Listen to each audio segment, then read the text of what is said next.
Merry Christmas from the Florida Culture Podcast, a soccer podcast for us, by us. Oh, man. Did you get everything you wanted, man? Nah, man. I did. Still trying to get some players signed for our team. You know? Well, you know what? This is the episode to talk about that. Of course, you got Grego here. Still got the Fan TV guys, Mark, AJ, Tanner. And you know what? Because you haven't gotten to everything, you know the person you should complain to? Complain to Santa.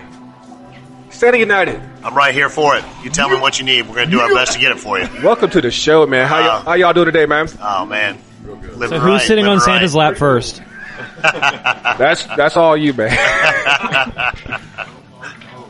But we don't turn anyone down over here. We're equal opportunity. Inclusive, baby. Keep it inclusive. It's all about inclusive.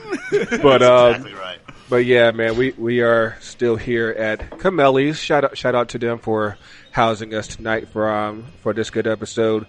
But yeah, tonight, I've realized over the past few months we have not had an episode devoted to Atlanta United. Now, for Christmas, we're going to talk about United. Merry Christmas. Yes, indeed. And Very United. Where's my beer at? Give that man a beer, please. But yes. Oh, okay. Thank you. I surely do appreciate that. Grego, but yeah. Just take the picture, man. Just take the picture. But yes, basically what this episode will be. There we go. The man's finally got a beer. Yes, thank you all so much. But yes, it's basically like a post-mortem of the 2019 Atlanta United season. All the highs, the lows, the goods, the bad. We actually had a lot that happened this past year. And, we won 2 cups. Two cups, one. Stop. Family show, man. Family show, man. Yep, there goes another sponsor. Dropping like flies. But, let's get a consensus here. Yes or no, did we have a good season? Yes, all things considered, based upon how the season started out. I think if you would have said that we won 2 cups, beat one of the most historic teams in Liga MX, and got within 45 minutes of another MLS Cup appearance that would have been at home with the new head coach, I'd say that's a successful season, and you got to build on it for next year. Yeah. Is anybody saying FDB out still? Yeah. I would hope not. There's still 1 or 2. There's some stragglers. I think there's still some out there, get them out. But I hate to piggyback, but it's true. I mean, we got a new coach. We had some significant players leave. As far as Mickey gone, that's, the right there in the spine of our offense. You had these major changes within the team, and that goes with every team, but to still be competitive, still be a presence within MLS, still to be a team that everybody fears, to still be a trendsetter in the league. I mean, I think it's still a successful team. And we're still looked upon as like a template for now how you want success, because the MLS is giving away teams like it ain't nothing now. So, yeah, exactly. Giving away, you get an MLS team, you get an MLS team. You bring the bag, you get the 325 gets your team. But yeah, Get the team. what are your thoughts, Santa? No, I think it was a successful season with a new coach, players we lost, 2 cups. I mean, that's pretty darn good if you ask me. Cool. So let's recap. Like I said, what happened. So first, we started the year in CONCACAF Champions League. We had a very shaky first leg against Herediano, and then they came back here to Kennesaw. Came back, I think it was 4-0. It was 3-0 right there. Yeah, and then of course we ran into basically the heavy hitters of CONCACAF right now. Monterrey, who just took Liverpool to the limit in the Club World Cup. All things considered, I think that, especially if you look at what just happened against Liverpool, you're like, you know what? I can handle losing to them. Are you talking about that 5-0 loss to Aston Villa? Oh. Is that what just happened to Liverpool? That one too. We're going to move on.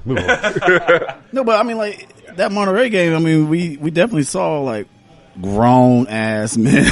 Like, we saw, it was kind of like when a JV kid gets pulled up to varsity. They're like, oh, this is the next level. That's how it was for us. We were like, oh, this is how you play at the next level. And it was a nice little, growing pain. And I think we needed that ass whooping, to realize that, yeah, we might have the local domestic success, but we still got some work to do as far as, the region goes. Mm-hmm. I think we definitely used that as well. That, I don't know if I could cuss here, but, go ahead. Some of that shithousery that, that was being pulled in Herediano. I think we definitely learned it for the US Open Cup to kind of waste time and stuff like that. So I think, yeah, it was definitely useful of a learning experience for, as tough as it was to experience during that time. Mm-hmm. Yeah. Looking back at it now, what were you guys' thoughts on? Because like when we first started the season, we were going into a 3-4-3 that basically nobody liked, and of course, as the season went on, the players stood up. They said, "Hey, this ain't working for us." Like, what were you guys' thoughts on, just how we went from that to like we were pretty much running like a 3-5-2, yeah. Yeah. So like, what were you guys' thoughts on that? Yeah, I think we were running the 3-5-3. I mean, it was kind of very similar to that at the end of the season, and throughout the season, actually. But it's how we played it. We played it very pragmatically early on. We were way too negative, and really, I think FDB was trying to do too much in terms of trying to impose his style and what he wanted out of the team. And ultimately, I think, when the players spoke up, when there was maybe that kind of ghost coup a little bit that happened, whether they want to admit it happened or not, it really, I think, that's when the tide turned because, the players got what they wanted. They played in the positions that they were comfortable in. And, I think you saw the run of results that really, I think, was indicative of probably our best run in the season. Yeah, absolutely. I think what was really curious was that Atlanta United was trying to be pragmatic and defensive, was actually conceding more goals earlier in the season, and was probably worse off defensively than towards the end of the year when they were more aggressive and actually going after teams. I felt like you brought a Jeff Lorenowitz into the side. He said these things in the middle of the park, helps you control things a bit more. You have the incredible ability of Darlington Nagbe to basically do whatever you need to do in midfield. And yet, despite being more aggressive, playing a Justin Meram as a wingback who's never played as a defender in his professional career, you're scoring more goals, you're controlling more games. He was a really good addition to the team. But who thought whenever he was acquired that he'd end up being a left wingback? I mean, that kind of shocks everybody. Yeah, he wasn't playing very much when he was added, and then a month later he finally. I think because of Dion Pereira actually playing it pretty well. Yeah. I think FDB was like, oh, well, I have this other guy that is probably like end product wise a little bit better than Dion Pereira. Right. Why don't we try him? And then bam, US Open Cup. It also helped that you traded half a bag of Doritos and 2 Oreos to get that man. So, hey, Gregor, I got a quick question. Where did Justin go to school? Oh, okay. All right. Thank you. That's all I needed. That school that hasn't beaten Ohio State in football in how long? Oh, God. Hold on, man. You on our show? First of all, we talking about the sport of soccer, man. Soccer. All right. Other football. Stay on subject. All right. In terms of like how we felt about how the team played, especially for myself, Tanner, AJ, I think it was. We think we took it game by game and week to week, but early on, there was a lot of hype reaction. Like, okay, DeBoer out. Obviously, like us here, we were never on that train, right? And then, but at the same time, good thing Ringer right here. Yeah. But at the same time, like we were pointing out when DeBoer was making mistakes, and ultimately, what other fans pointed out, he basically admitted to, he made the adjustments, yeah. He made the adjustments, they're trying to change too much. And so as he, kind of peeled back, listened to the players more, and the form improved, I think that was certainly encouraging, July into August, and then the postseason run up until, the second half of Toronto. I would say that's overall pretty encouraging signs for DeBoer and these group of players going into 2020. Yeah, of course, like Tony said, there were a lot of changes that came into this season. We lost Miguel Almiron. We brought in Ringo's favorite guy, Pity Martinez. Best player. To say that this season has been very mercurial for him would be an understatement. Like what are you guys' thoughts on, like I guess like how this season went for him, as far as integrating into a new country, new team, and just how everything went with him? Yeah, I think that Mrs. Claus kind of brought this up a lot. She said he's going to round into form. Just wait. It's going to take time. He is adjusting to a country he's never been to. He's trying to feel his way just doing that. And I think if you put yourself in his shoes in any situation, for any of us, if we were in that situation, it'd be difficult. It takes time to adjust. And then on top of that, you've got the weight of a very successful, popular MLS team on top of you day in and day out. You got a coach you're not familiar with, players you're not familiar with. And, to her point, he did round into form come the end of the season, And I think he's going to carry that over into the 2020 season. Now, there's been talk about, Grêmio down in Brazil wants to get him on loan. I'm like, you don't get a guy like him on loan. Like, either you buy him or you don't. Exactly. Yeah. I mean, it's just not plausible. I think the type of rumors that they have been as well, there haven't really been numbers associated with it.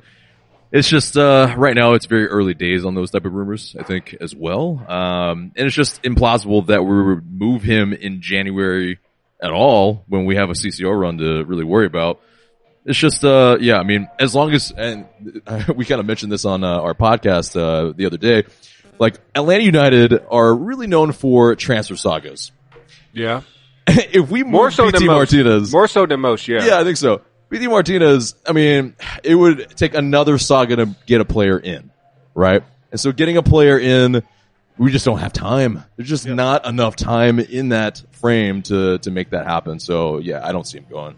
Especially with Carlos saying that. Not only that, it doesn't suit Pity Martinez either, because just going back to Brazil, is that a forward move for him to get to Europe quicker? Because if he's going to Brazil, that's kind of a status quo, if not a slight step backwards. It's not getting him any closer to Europe. He wants to go to Europe. If he wants to go to Europe, he has to have a successful season in Atlanta United. If he has a fantastic CONCACAF Champions League and Atlanta United win CONCACAF Champions League and he's a key player the first half of the season, then maybe he makes a mid-season move or something if that opportunity comes up. And I think maybe the club would allow that. But to move to Brazil in January, I just don't see how that suits either the player, his future, or the club itself, regardless of the money on offer. And I think he has the opportunity to really come good as well, because he has really, this is the longest break he's had for a while. And that's the problem in going into last season, really, is he was pretty knackered. I think you could really tell his effort levels.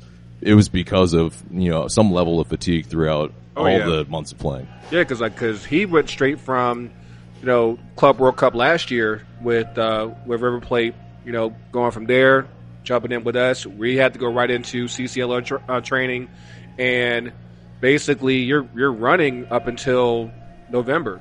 And so basically, like right now is basically his first, for basically everyone right now, it's our first real significant time off in a hot minute. So this time last year was a week after MLS Cup. Yeah, exactly. Like crazy. We've been off for more than a month already, so yeah. I'm not going to get into my soapbox about how ass backwards that all is right now. 5 months, players. But yeah, I definitely think that with Pity, like we mentioned, adjust to a new country.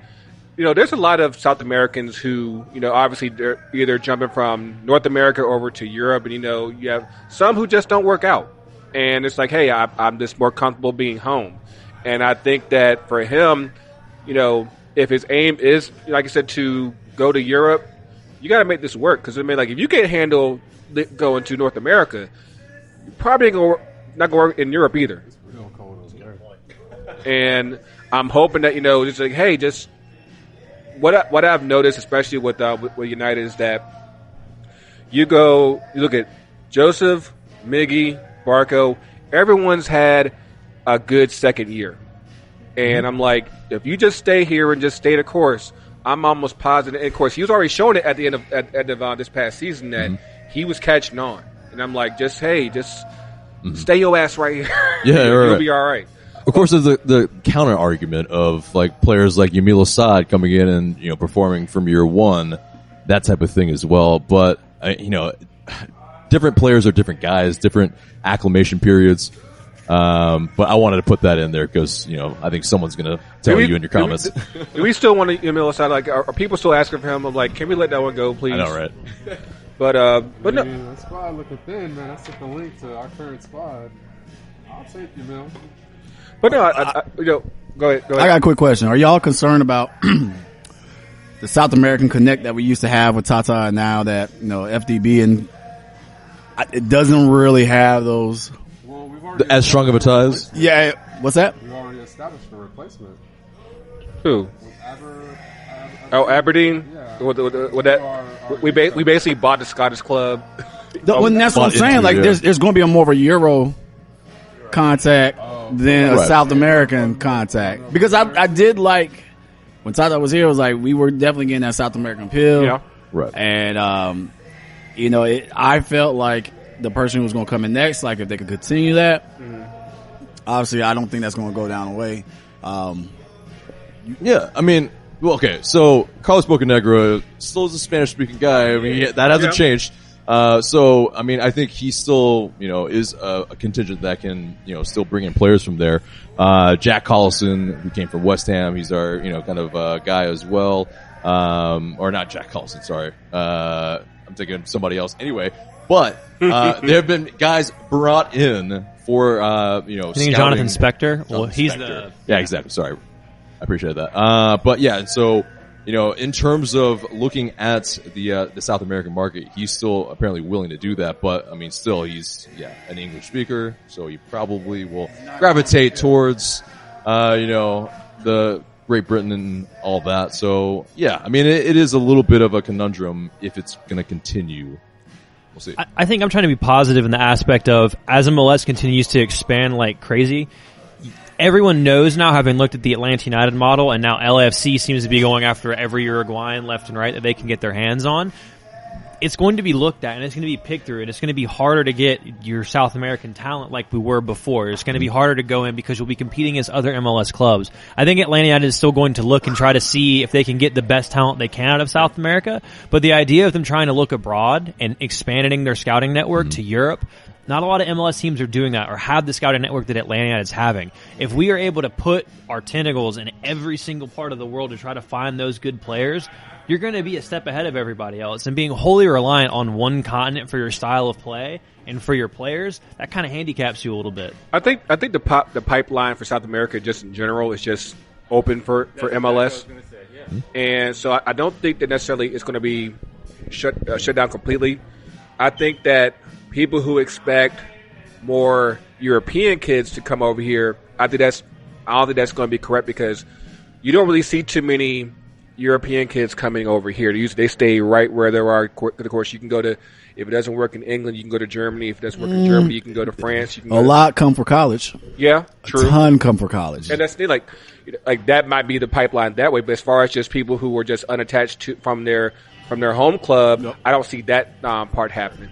But I mean, well, I agree with what you're saying, but like the counter argument of maybe like Dion Pereira and the likes of him, there are those English folk that they see an opportunity to kind of at least go to another English speaking country and then still kind of at least have that assimilation. It'd be a lot easier. Learn some French, man. You'll be all right. I know, right? But I think so there is, I think, a little bit of that, but I think largely on a whole, I agree with you.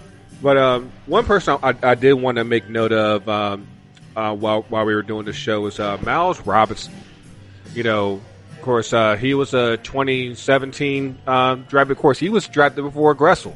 He was, and didn't play any of the first season. I think he got maybe like a handful last year. I think he made a couple. One coach started. Yeah. But of course, this year, you had Parkhurst kind of being gradually phased out, and you still had LGP still hold it down in the center on the back line. But Miles Robinson just like came in like a phenomenon, and for him to go from basically we don't even know if it's going to work out for you to you're getting U.S. national team caps, did he make MLS All-Star? Yeah, MLS All-Star. Did he make Best 11 too? Yeah, I think he might. He finished second Defender of the Year. Yeah, right. And I'm like, I think that goes to show you just the amount of the quality development that he's gotten in the past couple of years, and just him stepping up when the opportunity was there because, I would have never thought that. You're always thinking that, hey, we got to go buy someone to get what we need. Like, we had it just it's a matter of the opportunity. Yeah, for sure. I think FDB realized what he had and, what he provided because, one-on-one, he's the best MLS defender in that regard. And in terms of, playing out from the back, I mean, he's still working on it and he's getting better every single game. But I mean, I think he played him in the right spot. I think kind of, as a shock to, I think most people because he played him as kind of a sweeper, in the 3-man back line, which is kind of, you have to have a guy normally, a guy who can play the ball a little bit better. But it was interesting. Yeah, he had the two guys around him that actually played the ball better than he did. Yeah. And it just allowed that kind of, I think, one-on-one ability that he has to kind of save our asses time and time again. I think he developed a little bit in his ball-carrying technique. There were, like, as the season went along, he got more comfortable just advancing the ball, and making up that space, like your center back moving a little bit closer to the half line before playing it to either side or even to Nagbe, which he started doing as the season went on. Because they definitely gave him a lot of time. Yeah, exactly. So. Yeah, but that I think that development over the course of the season is good, and I think we can expect to continue to see that. And I think with how much he's developed over the past couple of years, especially considering where he was, like having not played a game for an entire season. I don't know. I mean, like, I think his ceiling might be pretty high, like almost like borderline Europe high. I think especially with his age. I mean, he's not that old. I told you what did I say last episode. He's going to be our captain in the future. I'm telling you. Yeah, you did. You did. I'm telling you, it's future captain. Calling it right here. But no. And of course, I think we were missing. We didn't mention our MVP, Josef Martinez. Honestly. Build the statue. Exactly. Hashtag at Magic City. Blue Flame is his thing. Yeah, he's more of a Blue Flame guy. That much I could definitely say, but obviously, I guess it's Parky build it at Magic City. He low key got the family. I like 2-3 Actually, kids. Might be more of a Polly's guy, But another great season by Josef Martinez, 29 goals. Of course, like he had a slow start as well, and then like he just got on fire. He had set a record 15 games that he scored consecutively. Yeah, exactly. 21 goals, I believe, in that streak. Yeah. Was that when he was wearing the Iverson armband? Yes. Yes. He had Iverson sleeves. Exactly right. You don't need that in soccer, but man, whatever. Whatever works, man. Whatever. This is all drip right here, man. Exactly. But makes you feel better on the pitch, man. Do it. But any words on Joseph? Just how his season was, because like you got to think about I think he's almost at like a goal a game since he's come to Atlanta, came to MLS. Like he's insane. But yeah, go ahead. He's damn near a goal a game. I mean, I think that if you look at this pace that he's scoring at, Chris Wondolowski, he's still playing, I guess, but like somehow he's going next year. He's like 97 and a half years old. He's been playing since the Mesozoic era, and I'll never forgive him for missing against Belgium. Why the hell is You'll Never Walk Alone playing in this restaurant right now? Wow. Yeah. Yo, we're going to have to... Hold on. Hey. This is on purpose. There is no Liverpool supporters here. I am fundamentally opposed to that. We can't have this Liverpool stuff going on. Yeah, anyway, there are no Liverpool fans here, so... I digress. And we are back in on the clap. Yeah, I digress back into Josef Martinez, but... I mean, he's going to break the MLS goal scoring record if he stays another 4 or 5 seasons. Yeah, I mean, he's going to hit 100 goals most likely next year. Bradley Wright Phillips, I believe, celebrated that milestone this past year. Took off his shirt and it's like, yeah. And it's like, dude, you've been in MLS for time. But Josef Martinez is on pace to do that because he's an absolute madman. And as long as he keeps getting service, I think he's going to keep banging him in. What game was it where he had that knee injury? I was like, everybody was like, yeah. I did not know if he would walk again, and I was so scared. He was crying on the sidelines. Yeah, it was not a good sight. Because maybe like a game, if that. Like he's a machine. Yeah. But no, I definitely think that.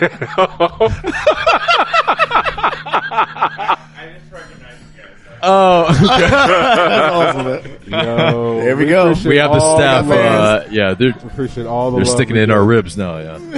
Oh man, but we're gonna take a quick break. On the flip, we're gonna talk to Santa And can we talk about new drip apparently for Atlanta United? Yeah, we're gonna talk about that. Yeah, okay. We'll be right back. And we are back. Santa. Yes, sir. Can I get this new Atlanta United away jersey? Because it did come under my tree. Yeah, no, I saw those. Yeah, we should be able to get you one of those. I need that. We got a week left. I got some time. I can make that happen. Okay. Exactly a week. Okay. So yes, AJ, Tanner, Mark, you guys last week came out with news about the Atlanta United away kit. You have little leaks, man, like white and gold. What y'all think? Well, first of all, like, how do y'all get access to the leaks that we don't? No. We didn't get access to the leaks. It was just we stay very adept at on the news and stuff like that. He's being modest. It's all him. AJ has all of the keywords and everything. If it pops up, he knows what's happening. His phone is just going off. I don't understand. It is constantly vibrating. My girlfriend is like, you got to turn that off. I'm just like, vibrate, but still see the notifications. In terms of the leak, it's from a FIFA mobile thing. That's from Dirty South Soccer. They reported that, but and so basically some game files got downloaded. But essentially what you see is that kind of 3 stripe on the shoulder with gold. You see kind of the OG 5 stripes kind of homage. In I think gray. It's hard to tell because it's like green. I just call them ghost stripes. I was going with the ghosts. Ghost stripes. Yeah, exactly. Yeah, I think I said that on the pod. But and so in terms of the whites, I think that's maybe a little bit like, okay, fans are maybe wanting a change from. See, it would be great. See, as it is, I think it's fine. This is okay. We just had a white kid with the King Peach. I'm like, yeah. Of course. We have a never-ending battle against white kids. And I'm just like, bruh, like... It's very Real Madrid a little bit as well, what is. They were doing, so... Yeah. If we had to have a white kid, I'm glad it looks like that. Yeah. The fact of the matter, like, I was talking to some of my coworkers about it, and, the 3 stripes on the shoulder, like, it's paying homage to the old Adidas kits. Yeah. And those were some of my favorite ones that had the 3 stripes on the shoulder. Mm-hmm. So I kind of like that. I like the gold actually because, gold is classic. You stunt with gold, man. You know what I mean? True. That's what we do. But I just, we talk about this almost in every episode, but the laziness of Adidas, the laziness of template-y. Yeah, I mean, like the white kits thing in the MLS, and it's just like that's the formula now, and it's accepted. It kills me, and I just wish there was a little bit more of a variety, a free market with the designs of it all. I don't know what needs to happen to relinquish control to the teams to make their own, or to at least be able to designate and say, hey, here's my base concept. I got 3 designs. Fucking let me choose one. Yeah. Dude, if you do that, though, you're going to have half the teams in MLS playing on, Kappa or some just, random nobody second division. Hey, that's more money, and instead of it coming from expansion teams, shit. Although, if there's an MLS team with a Kappa shirt on, that would be kind of hard, because their logo is pretty bad. Did you see the club on club? Some of the Kappa jerseys are pretty hard. It's the Umbro. Oh, yeah, Umbro. Before you head out, Mark, is that Umbro blasphemy? Schalke's Umbro kit is nice this season. Have you looked at it? Some Umbro. It's nice. Before you head out, Mark, what were your thoughts on the? My initial thought, I do like the subtle stripe concept, and so if they manage to work that into the white somehow, that would be a little more interesting. But yeah, if it's just plain white and gold, I mean, I'll probably end up getting the kit, but I wouldn't be thrilled about it. You know what I'm saying? It's like that strawberry kit that a lot of us begrudgingly got. Right, exactly. It's the first one. Right, exactly. I'm gonna get it, but I'm gonna rock it. The gold would be cool, I guess, but I mean, it's perfect for a music video. I know that much. It's I can already see a lot of people just rocking it just for that purpose. But bring back 2 Chainz for it. Exactly. But I know Mark's got to head out. We will catch you on the flip. Thanks. Peace, Mark. He's going to work, y'all. So yeah. Graveyard shift over here. Yeah, they can find me at Nicholsodian, NICHOLLSODEON. Cool. So, Santa. Yes, sir. So, how long have you have of course? Do people know your government out here? What's that? but no, like, how long have you been doing Saturday United? Yeah, so we came up with the idea before the first season started. My wife locked down the Instagram and Twitter handles, and we kind of started to develop it from there. She had an idea in her head for the jumpsuit and all that, and then we waited to debut it until at Mercedes-Benz. Okay. So that was our first match for us as Saturday United was Mercedes-Benz, because we thought it was special and wanted to wait and do something with it. When we started at Mercedes-Benz. Cool. So so basically, of course, this thing's kind of just caught fire, just all over the place within the city. And so, like what exactly, like what's been the reception? Like, of course, everybody's like, "Yo, it's Santa!" Yeah, it's pretty neat. When we first started, we didn't know what we knew what it looked like, but we didn't know what we were going to do. We wanted to do charity stuff, and we didn't know what that was. Was it trying to raise like scholarships for kids or things like that, or how we would go about doing it? The wildest thing about it is there are a few people who recognize me out of costume, and that's pretty wild. Like that kind of doesn't freak me out, but it's interesting. They're like, "Hey, you that guy dressed up like Santa for the Atlanta United matches?" And I'm like, "Yeah, that's me." I kind of chuckle and like, "Oh, it's so cool. We love you." And so we've gotten a lot of, as you said, a lot of good feedback, and it certainly helped that we had an amazing team to kind of piggyback off of and do it with. But we ended up we met some people from Soccer in the Streets in March of 2018, right? Yep. And so that we really liked what was going on there, and that became our charity of choice. So we have done a few different things to raise money, primarily selling scarves, which my wife gets designed and gets them made. And we put on our first tournament this past February for Soccer in the Streets. So that was wonderful, and that's kind of the whole idea behind it was a charity piece. So, and we've gone from there. But I had to chime in on that. Yeah, absolutely. A lot of people probably don't realize how much charity work this guy does, and I mean, of course, he can get around with just being almost like an iconic figurehead of being Saturday United or whatever, but the man's actually doing the grunt work of doing stuff for kids in the streets here in Atlanta, and it's awesome what you've done for us as an organization with Soccer Streets. Thanks, man. I appreciate it. The Gotta Believe Cup. Yeah, the Gotta Believe Cup. It's coming back in 2020. Coming back with it in 2020. We're excited about that. We're probably going to do it in the summertime. We have a little bit better weather. February was a bit chilly. Mrs. Claus now. Yeah. Yo, Santa stays icy. Is that true? I got to get that on the GoPro for later, though. Let it be known. Hey, if I could interject, I do a little bit of charity work, but I just appreciate your consistency.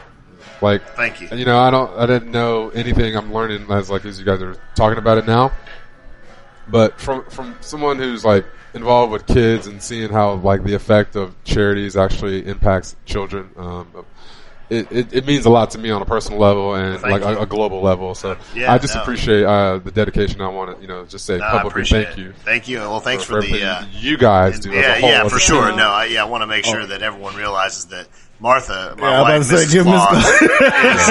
she does a lot of the work. She could just as easily be on here with you guys talking and chatting it up, and she knows a heck of a lot more about soccer than I do as well. So I have to come correct with that action. It's,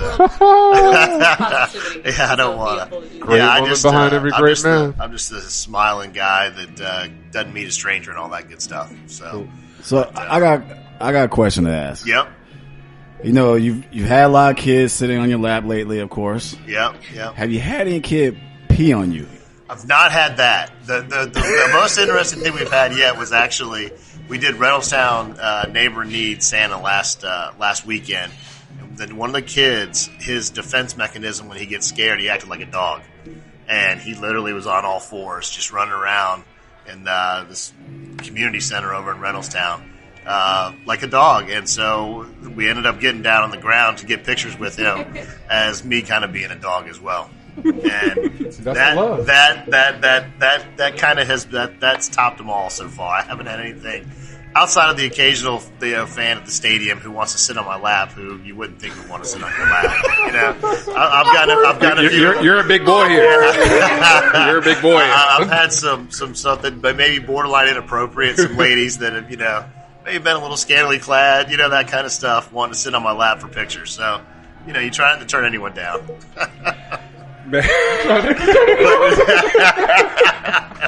Turn down for what? You had an event with the president, Darren Eels, a couple weeks ago. Tell us about that. Yeah, the team reached out to us to do kind of pictures with the president, and so we did it over at the Atlantic Station team store, which was a lot of fun. We had a blast, and there was a good turnout. What amazed me, or not amazed me, but what I saw was just how amazing Darren Eels is with people. Yeah. It's not an act. He's not going to these pubs, making friends with people and having pints. It's totally genuine. And, he had a couple different guys that wanted just to spend the whole time with him. And he graciously did, and you see him, then he had his kids stop by for a picture or two, and you just see, what just an amazingly good guy he is. Not only he's a family man, but he just makes time for everybody. It's neat to see. So it's if you ever had any questions, which I don't think many people have about Darren Eels, but he's legit. Cool. Legit. So circling back over to the team. So we're going into 2020. A lot of uncertainty going into this coming off season because we had the CBA still got to get hammered out. We've signed one. We traded for Brooks Lennon technically, and we re-signed Jeff Lorenowitz, Larry, and Emerson Hyman, Alec Cam. Yes. That one actually is. We were talking about it. Surprised me. That one's a big one. Like I think that of course we lost Darlington Nagbe, which hurts my soul. But I actually think that going back to what we were talking about earlier. With the way the team is shaping up now, I actually think that if the board wants to go back to a 3-4-3, I think it's actually better set up now to do that. Because I think with the way that Nagbe played, he wasn't going to be that center mid that track back like that. He's a guy that pushes the ball forward. Now, because Gressel's always been talking about he wants to move into the midfield. I know y'all weren't quite sure last week as far as where Lennon would play. I actually think he would fit in perfectly over on the right because basically, of course, I'm gonna kind of leave it for everyone to kind of talk about. Basically, here's what I see: you have Miles, LGP, Escobar, center back, Remedi or Larry, and Gressel in the midfield. If Bello's healthy, he's out on the left. Glennon's out on the right, and then you have Barco, Joseph, and Pity up front. You forgot Rasta Breck. He's gone. He ain't coming back. He's gone. It's gone. Yaman.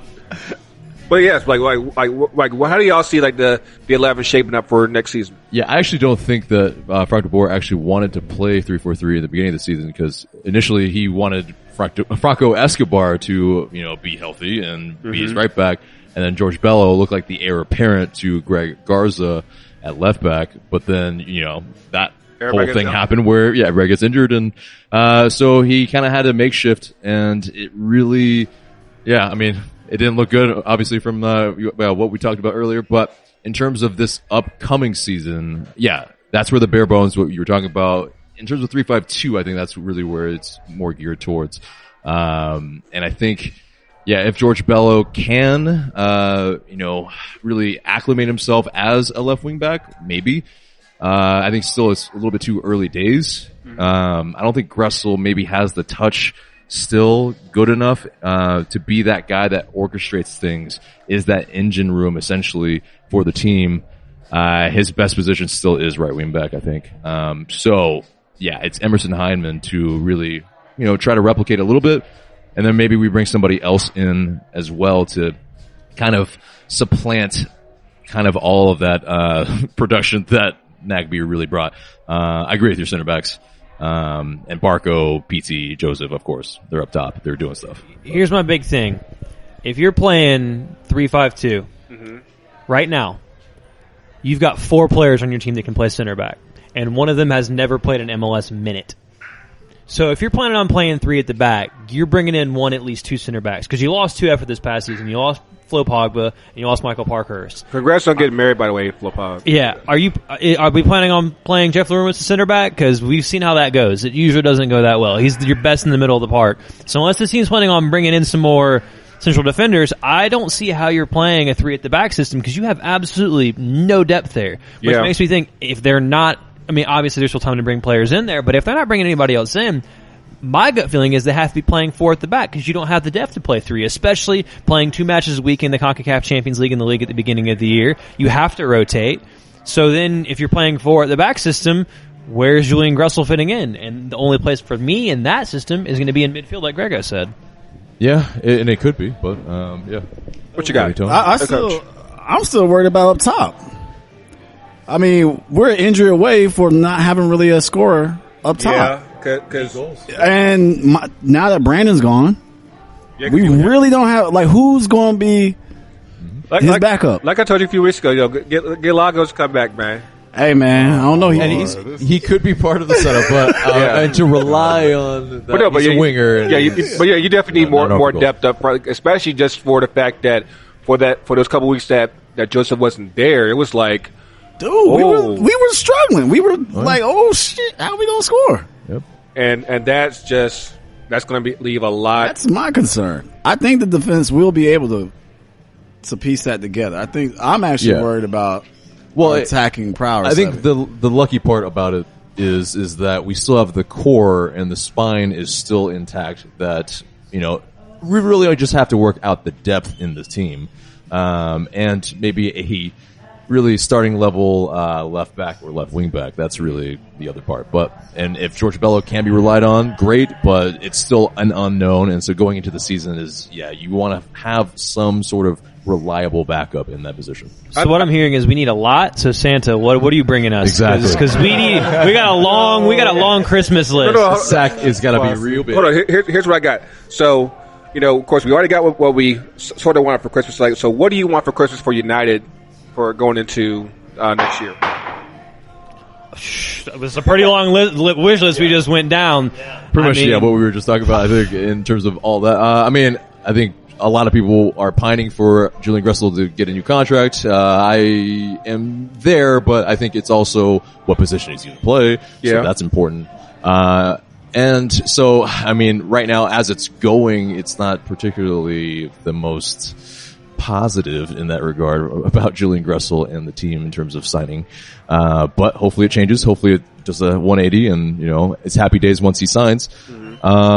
Really, I think a backup striker is vitally important because we need goals.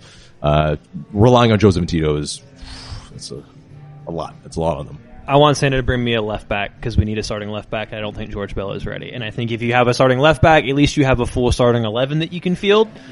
After that, everything else is important, but I think you need a starting left back first. So that's what I want Santa to bring me. So if you could work on that, that'd be really great. Because we haven't had a real left back since Greg Garza. I'm making the list. I got it. Okay, but are you checking it twice? Oh, absolutely. He was even injured a lot, so we had to rely on like a Mackie Ambrose and, you know, the left squeeze Kalari. So. I think getting rid of Garza was like a blessing in disguise, honestly. Getting rid of Garza was a blessing in disguise, honestly. At the end of the day, great guy, I think he was just injury riddled, if you will, or prone. I think is the term. Mm-hmm. Yeah. It's a shame, because, I mean, such a great guy, kind of the connection between the Latin players and the English-speaking players. And then, so you missed that from the locker room. He's a glue guy. Think, Definitely. But in terms of on the pitch, he was maybe around for like 5 or 6 games throughout the season or something like that. It's really like a 45%er to me. I'll tell you what I want for Christmas, Santa. I need this CBA to get worked out, so that we can we can re-sign Gressel, we can get some depth back into the squad, and because of course without that you thought last year was going to be tough for the Champions League. It's like you really have nothing, and obviously the thing there is that without the CBA we can't even do Champions League.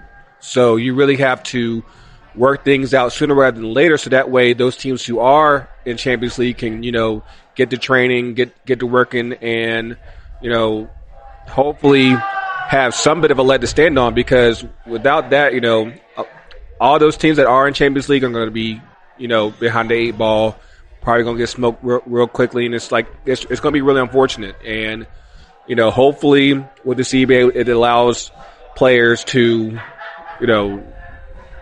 make money to where, they can actually go live out, outside of Douglasville or inside Douglasville. So, that is my big hope. But yeah, what? You got anything else, Tony? Oh yeah, I got something to wish for. I want Mercedes-Benz to release that smoke. Grego, ooh, free carry. This is I'm channeling you. If Mercedes-Benz will let us pop that smoke, that's what I wish for. Well, you know how slow it dissipates, though. Yeah, you remember that first game? Yeah, he popped it. Exactly. It's just it was the whole thing was hazy. It was like 420 fest. It was like yes, more of that. Yes. I want goals to be scored because of it. Like what's going on? I'm confused. I'm high too. I don't know what's going on. I can't see the right back, but whatever. So Santa, if you can work on Mercedes-Benz releasing the smoke. Got that added to the list as well. Yes. Absolutely. Yes. You betcha. But yes, here's hoping for the home team to have a great 2020, and hopefully Indeed. The fans will show up consistently next year, and we'll have. And we could have gotten that too, but yeah, we'll say that for next year. But yes, thanks for coming on, Santa. Thanks Tanner, AJ, Mark for coming through. Where can they find you guys on the socials? Yeah, you can find us at just Santa United on Twitter and Instagram. Yeah, and Mark gave his plug earlier, and for Atlanta United Fan TV, ATLUTD Fan TV on Twitter, Atlanta United Fan TV spelled out everywhere else on YouTube, Facebook, Instagram, Snapchat, TikTok, whatever. Yeah, we should do something when the kids actually release. We should. I'm not proud of it, but yeah, we should do something when the kids release. I think that'd be pretty fun. But what about you, Tanner? I'm just Tanner W McLeod on Twitter and Instagram. So TANNERWMCLAOD. Because the team's using you, like, in case you want to catch Tanner at the team store, That's right. Yeah. Like, he's your boy. Holla at him and all that good stuff. Yeah. Can't give you any discounts. Tanner consistently makes sure I get everything I need at the team store for the last 3 years. He's been the plug. And I mean, he texts me. He's like, hey, come on. That's me on the window. Yeah, I know. There's a lot of people in the window. You're not special. That's This fucking guy again. like, you've been here all day. Like, you've been here all day. You've been here the last 3 years of my life. Get off my wall. But yes, hopefully everyone has a good Christmas. We will catch y'all with another one in the bag for our New Year's episode. Of course, as always, you can catch on the social to the FTC UTD. Oh, I see you say that's what I'm talking. That's what I'm talking about, man. I kind of low-key joined in on that too, but I'm right. But yes, make sure you catch on the socials. Make sure you catch on the online store at ftcutd.myshopify.com. Did y'all talk about the jersey yet? The league jersey? Yeah, Man. no. Man, I think it's like Boxing Day. I'm gonna show y'all something on Boxing Day. it's a little recycled, I think. No, I'm talking about ours. Oh, no, okay. No. They said Boxing Day. I haven't seen this. Boxing Day. We got something for you. But yes, stay tuned for that. Hit us on the socials for Ringo, Coach, Rashad, TK, Grego. I don't know whoever else, but Coach is real. Coach is everywhere. Y'all stay merry. We will catch y'all soon and we out.